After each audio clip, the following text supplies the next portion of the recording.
So in this lecture, we'll cover the permutations of distinct objects. So the important word is distinct.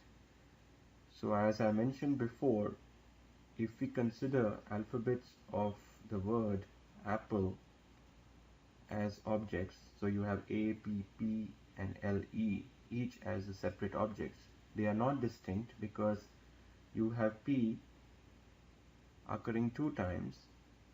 So that's why you don't have every object as distinct. So we don't consider this case. But if you have, say, the alphabets in the word rose, you have R, O, S, E. Every object is distinct. So this is the case we will be considering here. For the permutations of distinct objects, we also have 2 cases. The case 1 is distinct objects used without repetition. So this is the case which we'll look at first, and then we'll look at the case with repetition.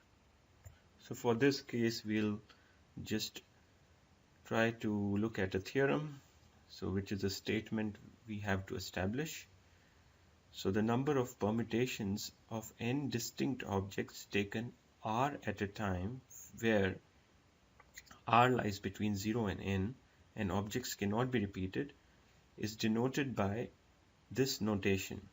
So there are 3 notations actually for denoting the permutations of distinct objects without repetition, and we will be using this particular notation. So just pay attention to the notation here. Here what happens is that you have NPR. So what is N here? N comes on the top left of P, and that is the number of distinct objects, right?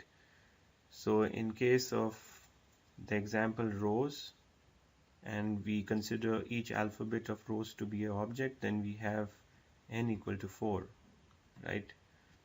And if we want to make 3-letter words from rose, then R is equal to 3. So here you have R. So you see here that there are n distinct objects. So you have R, O, S, E, n equal to 4, and taken R at a time. So if you have a 3-letter words, you will take 3 at a time, right? So this is the notation. You will get familiar with it as we practice more questions. But people also use some other notations like PNR and n coming to the right hand side instead of the left hand top corner.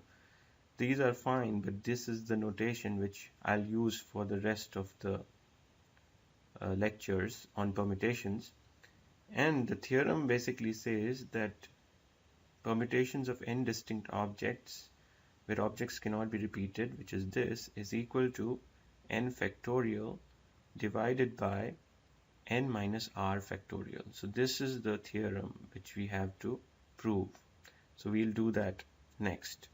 So the basic idea is that you are able to denote the permutations of distinct objects in a very compact manner here, just using symbols. That's why this is made. Otherwise you will have to always write permutations of n distinct objects where objects cannot be repeated.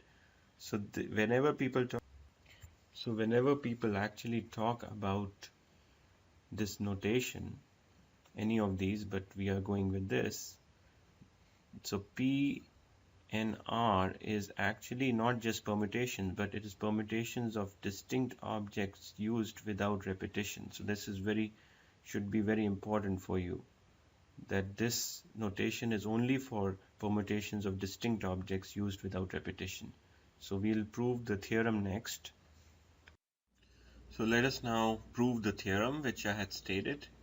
I'll just write it again in a compact form, that you have permutation of n objects taken R at a time, these are distinct objects and R objects without repeating them, that is equal to n factorial divided by n minus r factorial, where r is between 0 and n.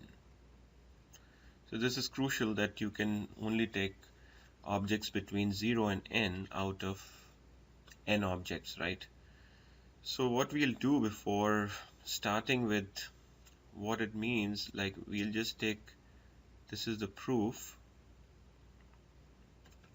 So we'll have to just divide it into two cases. One case is r is equal to 0. So basically, what does it mean that r is equal to 0? So that means that you have np0, right? So I'll say left hand side, we call it left hand side, is equal to np0. So left hand side is np0, so this is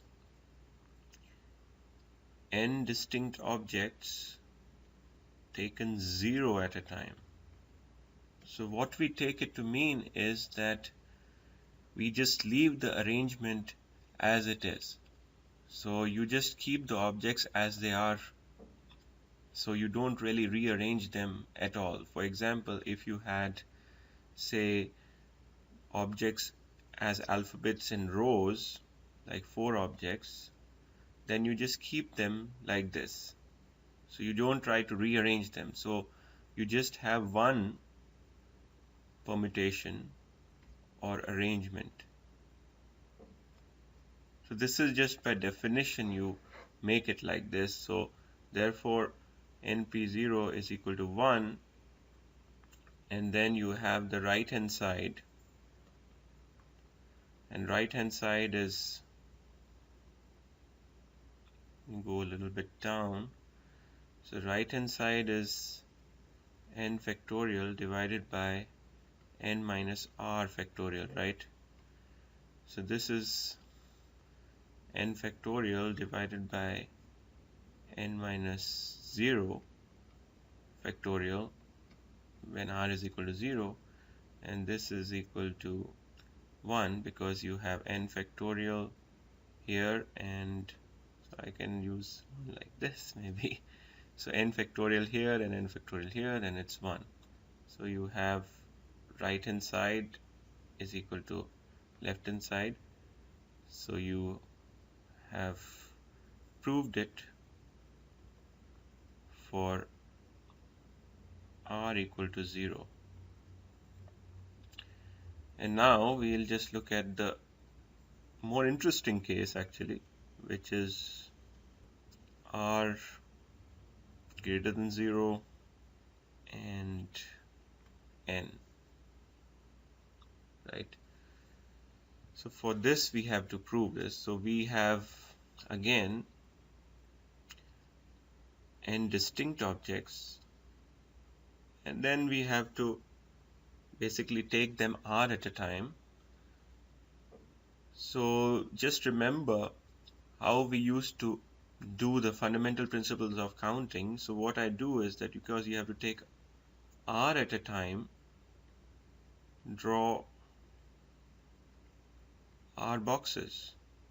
So right, so I'll just draw r boxes. You have box 1, box 2, box 3, and box R. So you have R boxes, and this was, like I said, without repetition. So this is familiar ground for you in fundamental principles of counting. So how many objects are available for box 1? N, right? All n distinct objects are available. For box 2 you have only n minus 1 because you can't repeat the objects and you already have used one objects, and then you have n minus 2 for box 3. So how many objects are remaining for box R? So box R, you have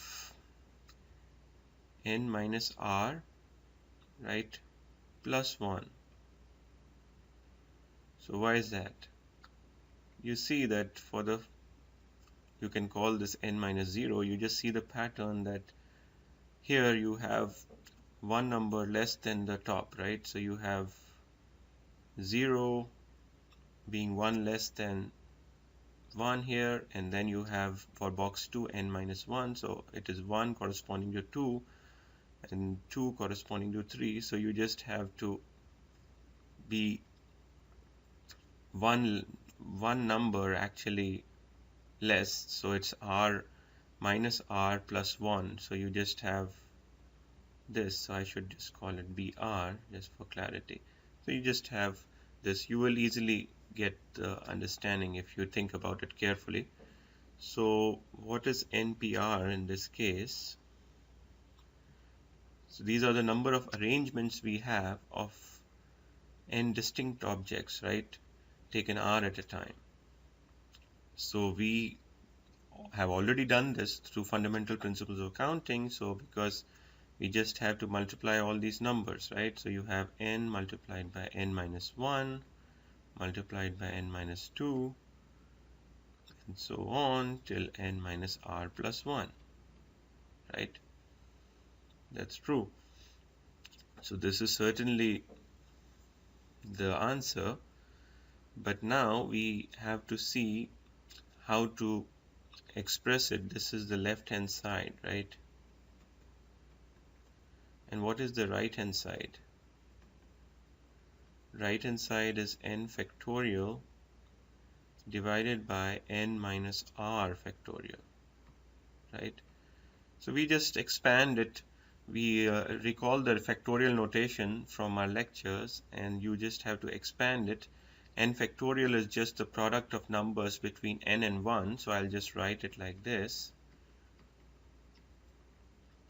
So in between I'll just also write n minus r, 2 and 1, just for some purpose which you'll understand now. You just have to always see the common factor in the numerator and denominator if you see the questions which we did in the factorial notation lectures. And n minus r factorial is just the product of numbers between n minus r and 1. So you just have this product, and you see the common factor. All these numbers from n to n minus r plus 1 will be different in the numerator, but after n minus r, whatever is there in the denominator is same as the numerator, so you just have cancelled it, right? And this is same as what we had got before for the left hand side.